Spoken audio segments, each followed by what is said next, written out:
हैं, दूर्वा लेकर के चंदन लगाकर और गणेश जी को नित्य प्रति 11 बार अर्पण करना चाहिए, श्री गणेशाय नमः कह करके। और वह फिर दूर्वा लेकर के गाय के लिए प्रतिदिन खिला दे। कोई भी विद्यार्थी नियम से यदि गणेश जी को दूर्वा 11 दूर्वा के पत्ते चंदन लगा करके श्री गणेशाय नमः कहकर के अर्पण करता है, अवश्य उस विद्यार्थी के ऊपर भगवान विघ्ननाशक की जरूर कृपा होती है। गणेश जी लड्डू का थाल सजा रहे थे, आसन पर बैठ करके खाने के लिए जा रहे थे। बारिश हो रही थी, अचानक गणेश जी का पांव फिसल गया और गणेश जी धड़ाम से गिर पड़े। मालूम है गिरने वाले को क्या चिंता होती है? कौन बताएगा?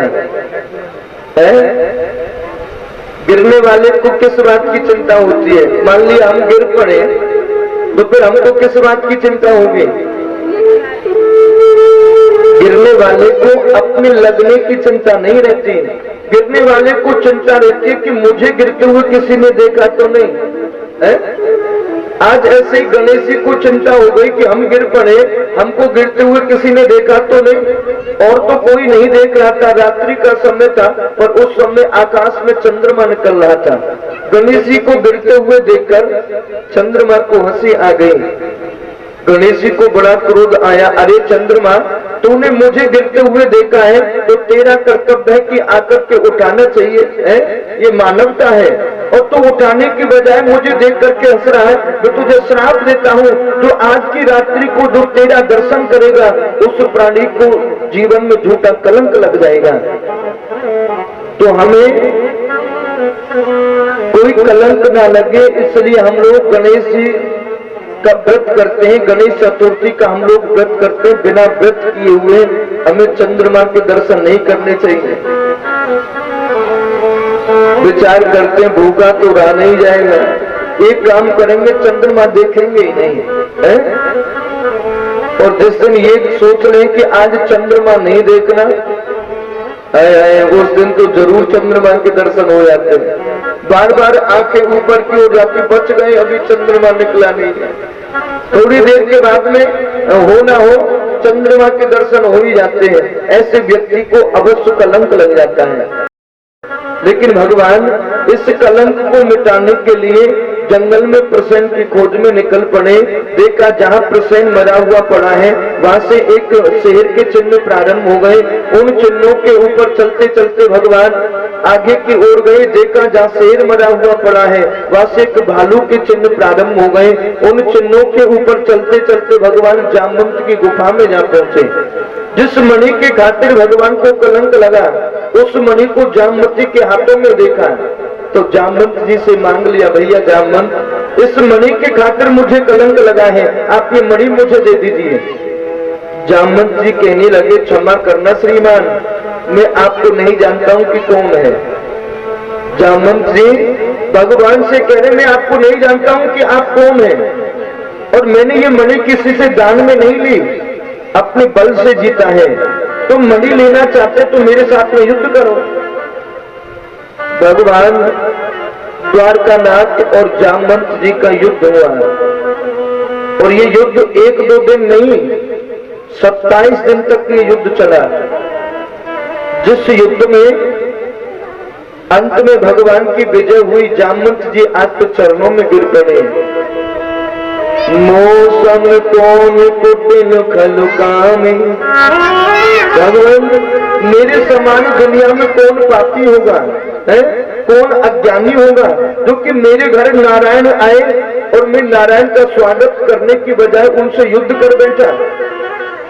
प्रभु मेरे अपराध को क्षमा कर दीजिए, क्योंकि मुझे दुनिया में सिवाय नारायण के कोई दूसरा हरा नहीं सकता। आज मैं समझ गया कि साक्षात आप मेरे राम जी हैं, और जो आपने मुझे राम अवतार में जो वचन दिया था उस वचन की पूर्ति करने के लिए आप मेरे समक्ष पधारे हैं। राम जी ने जामवंत जी को वचन दिया। कौन सा वचन? जब भगवान श्री राम ने रावण को मार दिया तो अपने सेवकों को आशीर्वाद स्वरूप भगवान कुछ न कुछ अर्पण कर रहे थे। कोई युद्ध मांग रहा है, कोई भक्ति मांग रहा है, कोई शक्ति मांग रहा है, कोई मुक्ति मांग रहा है। उसी के बीच में जामवंत जी बैठे थे। राम जी ने कहा, भैया जामवंत आप भी कुछ मांगो। प्रभु क्या मांगो? मांगने में जब थोड़ा अच्छा लगता कि इस युद्ध में मैं अपना बल, अपना पराक्रम दिखाता। मैं तो अपना बल ही नहीं दिखा सकता, और बल भी दिखाऊं तो कैसे? क्योंकि रावण की सेना में मेरे बराबर का कोई बलशाली ही नहीं था। हाँ, थोड़ा सा बलशाली था तो वो रावण था। जामवंत जी कह रहे मेरे सामने वो थोड़ा सा बलशाली था। जब मुझे क्रोध आया तो मेरे कानों में आवाज आने लगी कि भगवान श्री राम ने रावण को मार दिया, भगवान की विजय हो गई। अब तुमने रावण को मारा है, इसका मतलब आप तो रावण से ज्यादा शक्तिशाली हुए। भगवान देना चाहते हैं, इतनी कृपा कर दो कि मेरा और आपका आमना सामना हो जाए। आखिर मैं भी तो देखूं कि नारायण में कितनी शक्ति होती है, इसलिए देना चाहते हो तो मैं आपके साथ युद्ध करना चाहता हूं। राम जी कहने लगे, भैया जामवंत, मैं इस समय मर्यादा में हूँ, और मर्यादा में रहकर के सेवक और स्वामी का युद्ध नहीं हो सकता। ऐसा हुआ तो मर्यादा टूट जाएगी। तुमने मांगा है, वचन देता हूँ द्वापर के अंत में कृष्ण अवतार धारण करूंगा। उस समय पर मेरा और आपका आमना सामना होगा, फिर देख लेना कि नारायण में कितनी शक्ति होती है। आज भगवान ने उस वचन की पूर्ति करने के लिए जामवंत जी के साथ में युद्ध किया। अंत में भगवान की विजय हुई। जामवंत जी चरणों में गिर पड़े। भगवान कह रहे, जामवंत मांगो, क्या मांगना चाहते हो? आपने त्रेता में मेरी बड़ी सेवा की थी। भगवान आज तो बिन मांगे सब कुछ मिल रहा है, अब इससे ज्यादा क्या मांगू? व्यक्ति का जब अंतिम समय आता है, जन्म जन्म मुनि जतन कराए, अंत राम मुख आवत नाहि।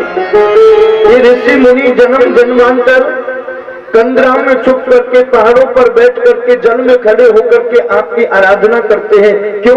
क्योंकि अंतिम समय पर हमें भगवान की याद आ जाए, भगवान का नाम मुख से निकल जाए, भगवान के दर्शन हो जाए। फिर भी ये अवसर उनको प्राप्त नहीं होता जो आज अवसर मुझे मिल रहा है। और प्रभु मैंने ये भी सुना है, कृष्ण त्वदीय पद पंकज पहनरांते, अदेवमेव सतमानस राजहंसे, प्राण प्रियाण समय कपिवाद प्रीतये, कंठावरोधम विधौ स्मरणम कुतस्ते। प्रभु मैंने सुना है, जिस व्यक्ति का अंतिम समय आता है उसका कंठ अवरुद्ध हो जाता है। कंठ अवरुद्ध होने के कारण ये और कुछ भी कहे, बेटा को बुला ले, बेटी को बुला ले, किसी पड़ोसी को, किसी रिश्तेदार को याद कर ले, लेकिन अंतिम समय तुम्हारा नाम इस प्राणी के मुख से नहीं निकलता।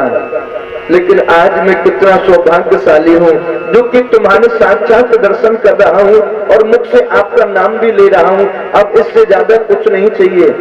लेकिन प्रभु मेरी एक कामना थी कि मैं अपनी बेटी का विवाह अपनी आंखों से देखूं, अपनी बेटी का कन्यादान हाथों से करूं। ये मेरी बेटी है जिसका नाम जामवती है, बड़ी सुशील है, बड़ी योग्य है, मेरी बराबर की बलवान है, बुद्धिवान है। और ऐसी बेटी के लिए तो योग्य वर की आवश्यकता होती है। कृपा कीजिए, आप मेरी बेटी के साथ में विवाह कर लीजिए, बस इतनी कृपा कर दो। तो भगवान का विवाह जामवती के साथ में संपन्न हुआ। अब कैसे भगवान बालू की बेटी को महलों में ले जाए, कैसे रुक्मणी से कहे कि ये हमारी पत्नी है? इसमें तो बड़ी हंसी होगी, लेकिन भगवान बड़े चतुर हैं। आज तो प्रभु महलों के बाहर जामवती को बिठा करके अंदर महलों में चले गए। माँ रुक्मणी से कहने लगे, देवी जानती हो आज तो हम आपसे अधिक सुंदर वस्तु द्वारका में लेकर के आए हैं। माँ रुक्मणी कहने लगी, यदि हमसे सुंदर कोई द्वारका में आया तो भगवान का मन उस सुंदर वस्तु की ओर चला जाएगा। ऐसी बात है प्रभु, हमसे अधिक सुंदर कुछ लेकर के आए हैं, मैं आशीर्वाद देती हूँ कि वह वस्तु मेरे बराबर की सुंदर हो जाए। और माँ रुक्मणी की तरह की जामवती हो गई। ये भगवान का दूसरा विवाह जामवती के साथ में संपन्न हुआ। तीसरा विवाह सत्राजित की बेटी सत्यभामा के साथ में हुआ। चौथा विवाह माँ कालिंद्री के साथ में हुआ, यानी कि यमुना जी के साथ। एक दिन अर्जुन और भगवान समुद्र के किनारे भ्रमण कर रहे थे। अर्जुन ने किसी देवी को तप करते हुए देखा तो जाकर के पूछा, देवी आप कौन है? बोले, मैं सूर्य की पुत्री हूँ, यमराज की बहन हूँ, कालिंद्री यानी कि यमुना मेरा नाम है। माता, आप सबको पावन पवित्र करती है, लेकिन आप किसकी आराधना कर रही हो?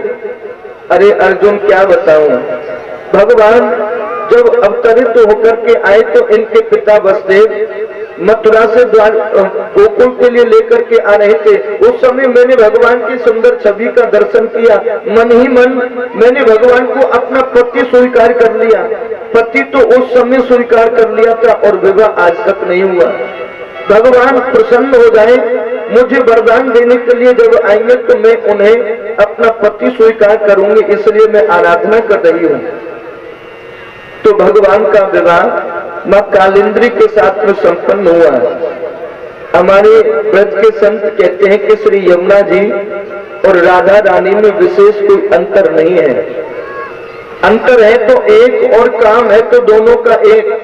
जैसे राधा रानी का दर्शन करने से व्यक्ति धन्य हो जाता है, पावन पवित्र हो जाता है, भगवान की कृपा हो जाती है, वैसे ही यमुना जी में स्नान करने से, आचमन करने से, दर्शन करने से प्राणी धन्य हो जाता है, पावन पवित्र हो जाता है। ये दोनों का काम एक है। और अंतर एक क्या है? अंतर है राधा रानी गोरी है और यमुना जी कालिंद्री थोड़ी काली है, बस इन दोनों में यही अंतर है। तभी तो कहते हैं, अरे मीठे रस से भरोरी राधा रानी लागे, महारानी लागे, मन कारो कारो यमुना जी को पानी लागे। ओ मीठे रस से भरोरी राधा रानी लागे, महारानी लागे, मैंने प्यारो कारो यमुना जी को पानी लागे। मीठे रस से भरोरी राधा रानी लागे, महारानी लागे, मैंने प्यारो कारो यमुना जी को पानी लागे। रस से भरी राधा रानी लागे, महारानी लागे, मने करो करो यमुना जी को पानी लागे।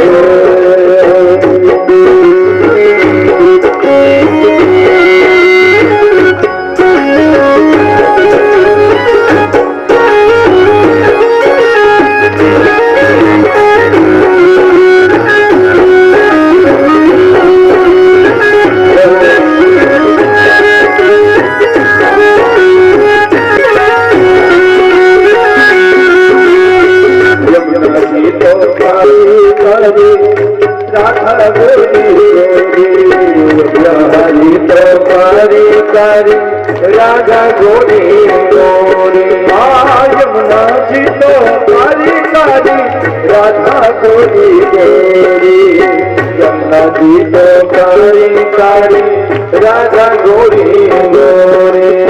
वृंदावन में धूम मचावे बरसाने की छोरी, वृंदावन में धूम मचावे बरसाने की छोरी।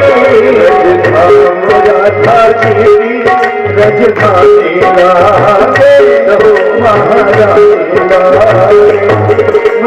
कारो कारो यमुना जी को पानी लागे। मीठे रस से भरोरी राधा रानी लागे, महारानी लागे, मन कारो कारो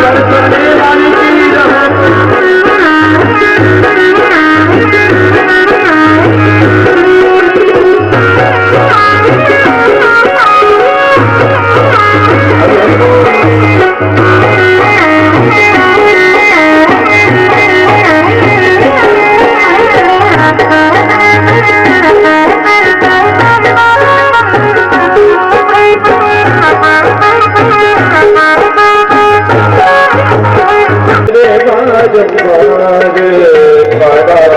मुरली के सुमरे बारंबार भगत मुरली में तेरे सुमरे बाजंबार कानत मुरली में तेरे सुमरे बारंबार ओ कोटिन रूप धरे मनमोहन औ न पावे पार कोटिन रूप धरे मनमोहन फिर न पावे पार इच्छा दिले हो लीला दे ओ महारानी लागे मने गंगा जी को पानीला लिखे जैसे से भरोड़ी राधा रानी लागे महारानी लागे मन करो करे गंगा जी को पानी लागे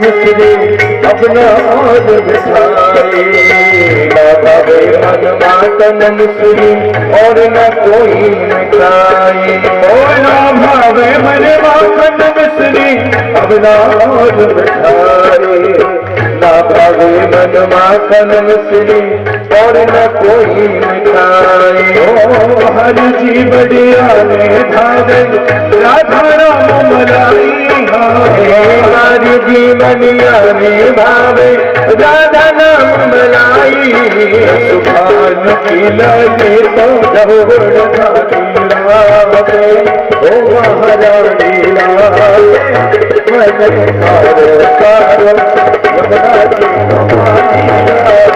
हमारी लागे से भरोड़ी राधा रानी लागे महारानी लागे मन करो करो यमुना जी को पानी लागे राधा रानी लागे महारानी लागे मन करो करो यमुना जी को पानी लागे मन करो करो यमुना जी को पानी लागे मन करो करो यमुना जी को पानी लागे मन करो करो यमुना जी को पानी लागे।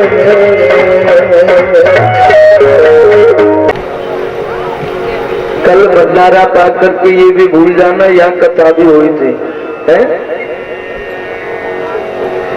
भगवान के 4 विवाह हो गए। पहला विवाह रुक्मणी के साथ, दूसरा विवाह जाम्बती के साथ, तीसरा विवाह सत्यभामा के साथ और चौथा विवाह मां कालिंद्री के साथ। 5वां विवाह भगवान का नग्नजिति के साथ में हुआ। 6वां विवाह मित्रवृंदा के साथ हुआ। 7वां भद्रा से हुआ और 8वां लक्ष्मणा के साथ में हुआ।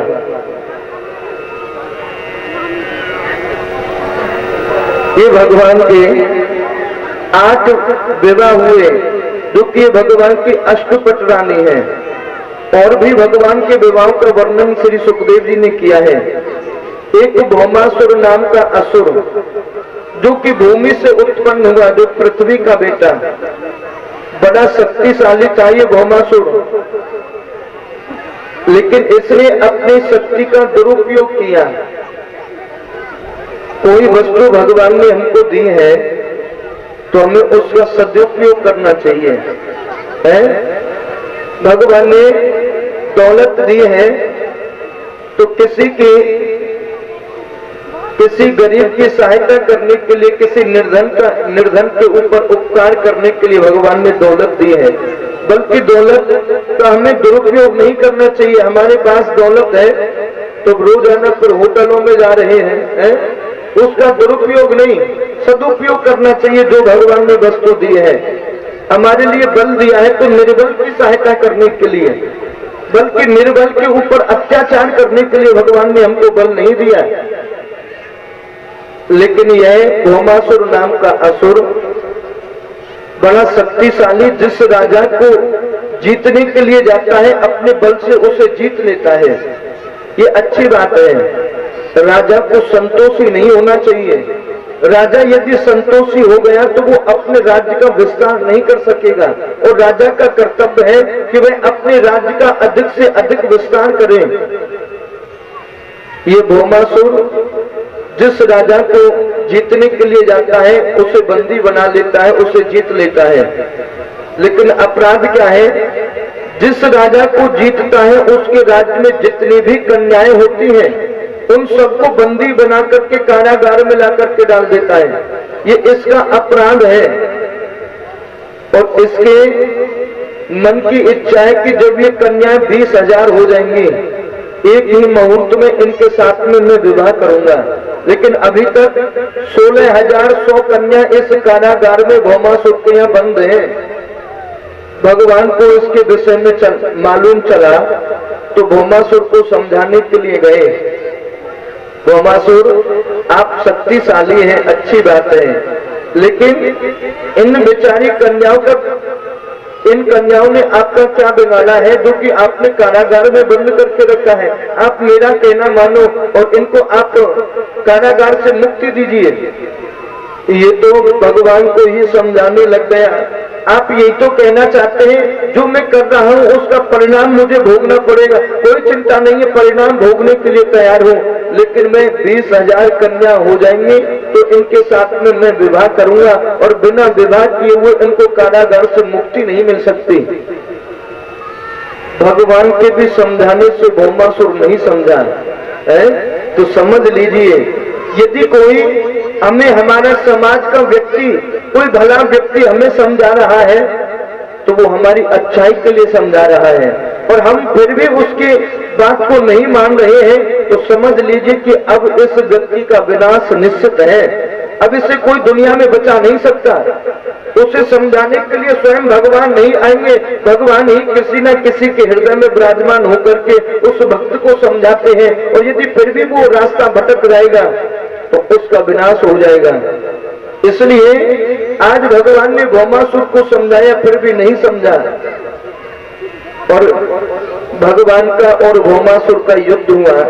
जिस युद्ध में भगवान की विजय हुई, विजय होने के पश्चात भौमासुर की कारागार से 16,100 कन्याओं को भगवान ने मुक्त कर दिया। देवियों, आप सब अपने अपने माता पिता के घर चले जाओ। अब आपको कोई भय नहीं है, किसी से कोई डर नहीं है। अब मैंने भौमासुर को समाप्त कर दिया है। ये हाथ जोड़ करके प्रार्थना करने लगी, प्रभु हम अपने घर नहीं जाएंगे। क्यों? घर नहीं जाओगी तो फिर कहां जाओगे? हमारे पास 3 रास्ते हैं, और घर हम इसलिए नहीं जाना चाहते, यदि बेटी एक रात्रि भी माता पिता के घर से बाहर रहती है तो समाज उसको हीन दृष्टि से देखने लगता है। और हमें ना जाने कितनी रात्रि माता पिता के घर से दूर निकल गई, इस भौमासुर की कारागार में बीत गई। हम घर जाएंगे, वो हमारे माता पिता है, रख तो लेंगे, लेकिन जो सम्मान हमको समाज में पहले मिलता था वो सम्मान अब नहीं मिलेगा।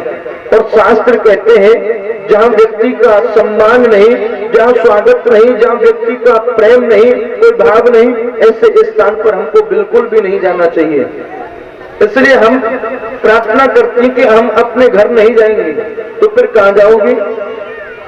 पहला रास्ता है, ना रहेगा बांस और ना बाजेगी बांसुरी।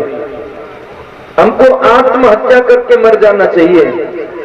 हम रहेंगे नहीं तो कोई अच्छा बुरा भी नहीं कहेगा।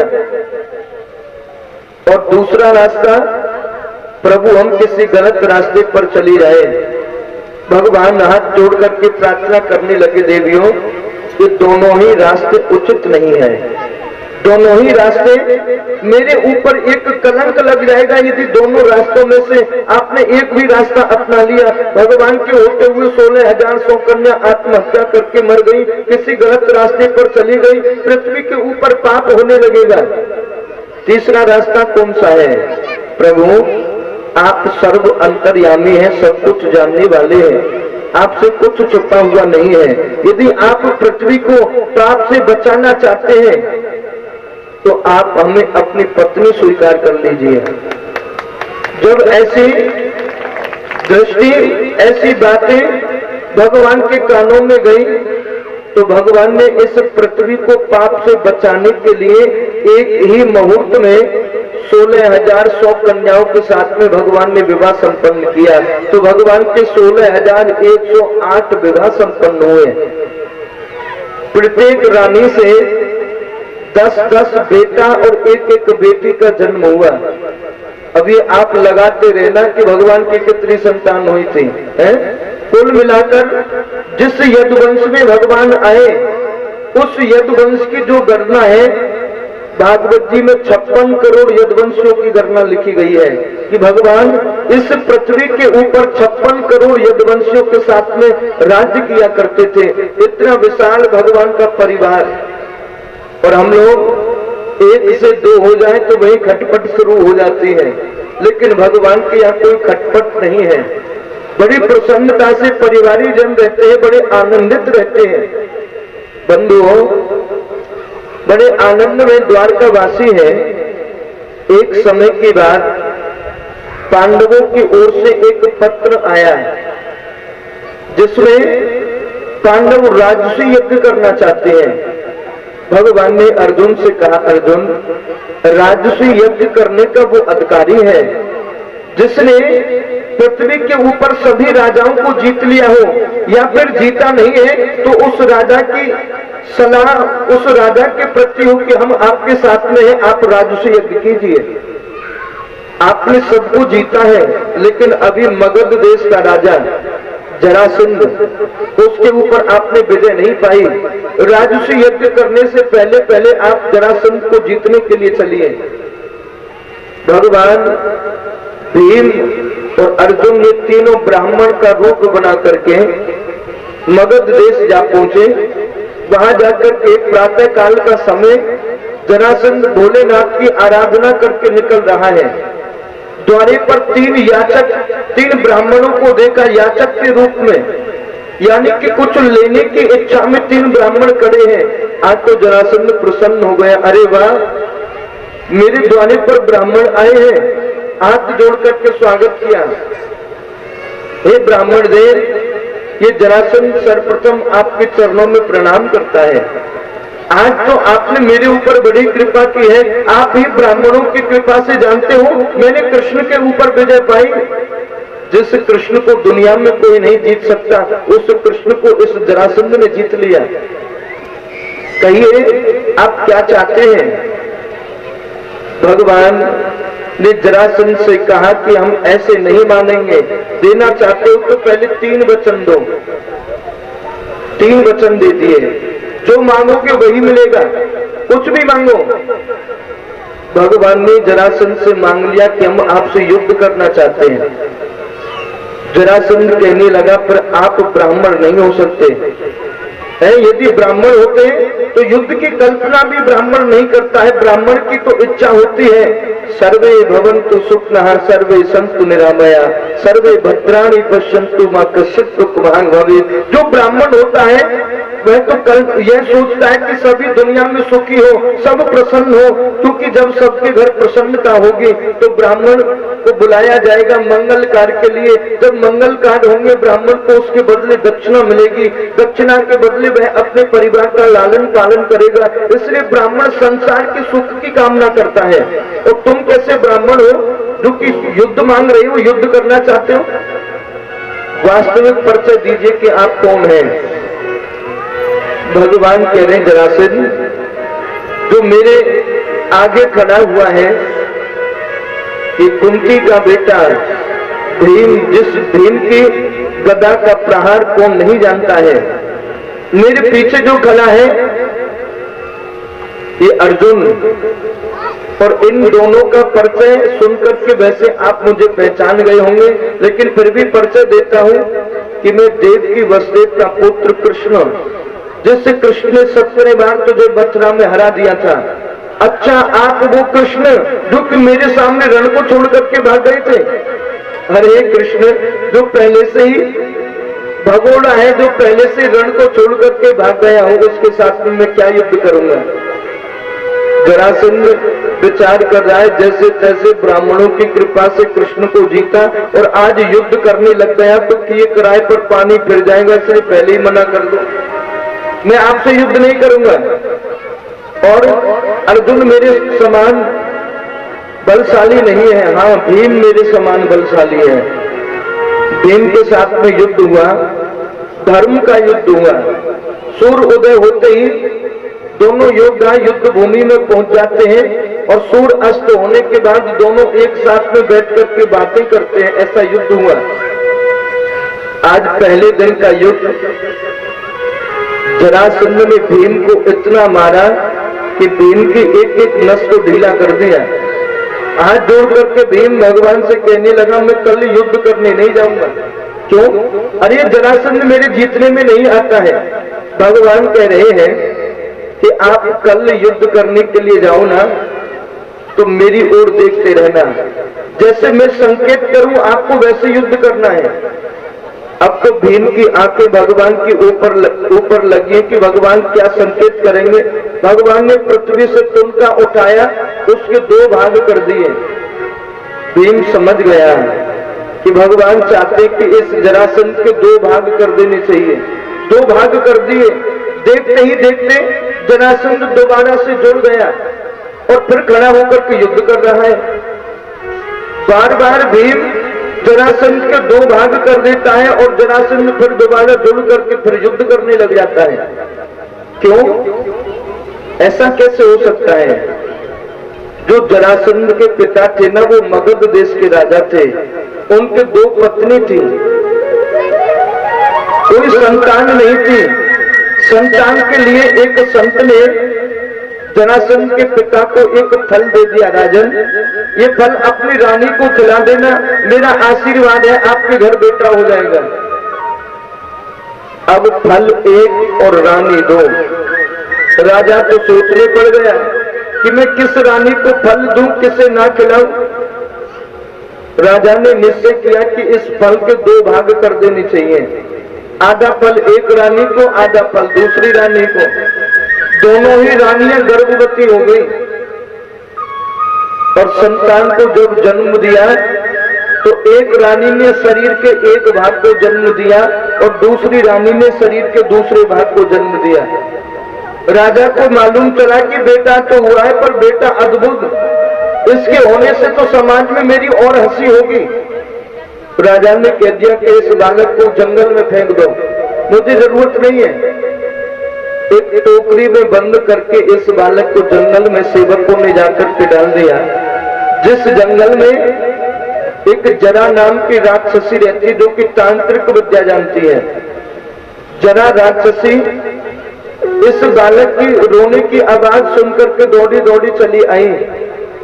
टोकरी को खोल करके देखा, अपनी तांत्रिक विद्या के द्वारा इस बालक को सिंधु कहते हैं जोड़ देने को जोड़ दिया। जरा राक्षसी ने सिंधु माने जोड़ देना, इस बालक को जोड़ दिया तो इस बालक का नाम जरासंध पड़ गया। आशीर्वाद दिया, बेटा हजारों बार शरीर के कोई 2 भाग कर देगा फिर भी मृत्यु नहीं होगी। तेरी मृत्यु कब होगी? जब इधर वाले भाग को कोई इधर फेंक देगा और इधर वाले भाग को कोई इधर फेंकेगा, तब जाके तेरी मृत्यु होगी। आज भीम ने ऐसा ही किया, जरासंध को जीत लिया। इसी जरासंध का मुकुट ये पांडव लेकर के आए। जिस मुकुट को परीक्षित पहन करके सम्यक ऋषि के यहाँ गए, सर के ऊपर कलयुग आकर के बैठ गया और उस कलयुग के कारण सम्यक ऋषि के गले में मरा हुआ सर्प डाल दिया। तत्पश्चात सम्यक के बेटा श्रृंगी ऋषि ने श्राप दिया, आज के 7वें दिन तक्षक नाम का सर्प डसलेगा, मृत्यु हो जाएगी। अपनी मृत्यु के कारण आज सुखदेव जी महाराज से राजा परीक्षित ये सप्तम दिवस की पावन कथा श्रवण की राजा परीक्षित को आज 7वां दिवस है भगवान की कथा को श्रवण करते करते। उसी कथा को आप सब भक्त बड़ी श्रद्धा के साथ में श्रवण कर रहे हैं। भगवान ने जरासंध को जीता और भगवान द्वारका के लिए चले आए। राजसी यज्ञ को संपन्न कराया भगवान ने। जिस राजसी यज्ञ में पांडव चाहते हैं कि भगवान को प्रथम तिलक किया जाए, लेकिन भगवान की बुआ का बेटा शिशुपाल ये तो सभा में खड़ा होकर के भगवान को गाली देने लग गया है। ये कृष्ण, ये चोर, ये गाय चराने वाला, ये ग्वारिया, ये गोपाल, ये गोपियों के वस्त्र हरण करने वाला, ये माखन चुराने वाला, जंगल में भटकने वाला, गायों के पीछे पीछे घूमने वाला, ये राजाओं की पद्धति को क्या जाने। बड़ी सभा में शिशुपाल भगवान को गाली दे रहा है, लेकिन भगवान मौन बैठे हैं। उंगलियों के ऊपर शिशुपाल की गालियों को गिनते हुए जा रहे हैं। बलराम जी बार बार क्रोध करते हैं, कृष्ण ये तेरी कैसी लीला है, हम यदुवंशी होकर के इसकी गाली सुन रहे हैं, ये हमको गाली दे रहा है, और हम सामर्थ्यवान होकर के, आप नारायण होकर के गाली श्रवण कर रहे हो। भगवान बलराम जी को शांत कर रहे हैं, भैया शांत हो जाओ। जानते हैं मैंने अपने बुआ को वचन दिया था, जब शिशुपाल का जन्म हुआ तो इसके 3 नेत्र और 4 भुजाएं थी। ज्योतिषियों ने बताया जिसकी गोद में जाते ही शिशुपाल का 1 नेत्र 2 भुजाएं चली जाए, समझ लेना उसी के हाथों से मृत्यु है। तो आज भगवान भी कुर्ता टोपी लेकर के पहुंच गए, क्योंकि बुआ का बेटा है, कुर्ता टोपी तो पहुंचा नहीं है। भगवान गए, भगवान की गोद में आते ही शिशुपाल का 1 नेत्र और 2 भुजा चली गई। बंधुओं, शिशुपाल की मां भगवान से प्रार्थना करने लगी, कन्हैया तू इसका भाई है, तेरे हाथों से इसकी मृत्यु है, तू मुझे आज वचन दे कि अपने भाई को मारेगा नहीं। बुआ वचन देता हूं, यदि तेरा बेटा 100 गलती भी करेगा मैं इसे क्षमा कर दूंगा, लेकिन 100 से बढ़कर के इसने 1 भी गलती की तो मैं फिर इसे जीवित छोड़ने वाला नहीं। ये बड़ा हो जाए तो इसको यही शिक्षा देना कि बेटा कभी कृष्ण के सामने 100 से अधिक गलती मत करना। लेकिन आज विनाशकालीन विपरीत बुद्धि, विनाश का समय आता है तो बुद्धि भी विपरीत कार्य करती है।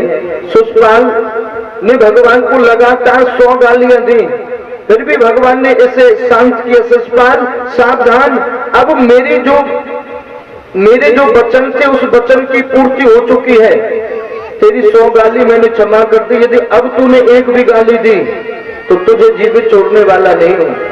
बंधुओं, ये शिशुपाल नहीं माना, भगवान को गाली देता गया। भगवान ने सुदर्शन चक्र का आह्वान किया, शिशुपाल के शीश को काट दिया और शिशुपाल की मृत्यु हो गई।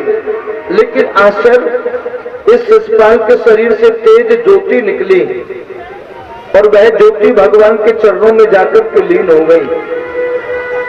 कैसे आश्चर्य की बात है। हम लोग अभी तक कथा में ये सुन रहे थे कि जो भगवान का नाम लेकर के प्राणों को त्यागते हैं उन्हें भगवान मुक्ति देते हैं, लेकिन ये तो पहली कथा मिल रही है जो भगवान को गाली देकर के जिसने प्राणों को त्यागा उसको भी भगवान ने मुक्ति दे दी। क्यों? क्योंकि ये भगवान का दर्शन कर रहा है और ये भगवान का नाम ले रहा है। कृष्ण चोर है, कृष्ण छलिया है, कृष्ण ग्वारिया है, कृष्ण गोपाल है, ये भगवान को गाली देता हुआ जा रहा है। और जो भगवान कृष्ण का नाम लेकर के जो प्राणों को त्यागते हैं ना, भगवान सहजता से उन्हें मुक्ति प्रदान करते हैं। भगवान सहजता से उन्हें मुक्ति दे देते हैं। और वास्तव में जिसके जीवन के अंत में भगवान मधुसूदन खड़े हों तो उसकी मुक्ति ना हो, ये तो हो ही नहीं सकता है। तभी तो भक्तों का जो जीवन है वो भगवान के अधीन रहता है।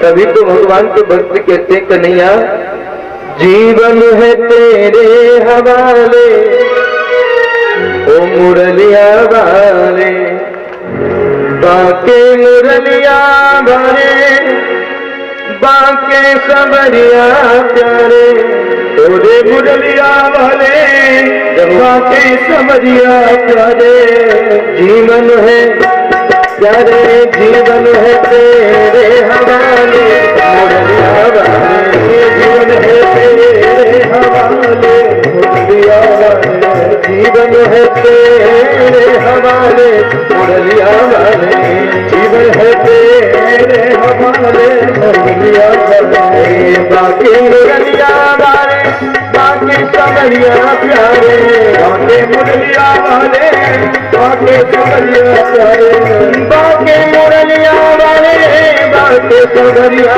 प्यारे,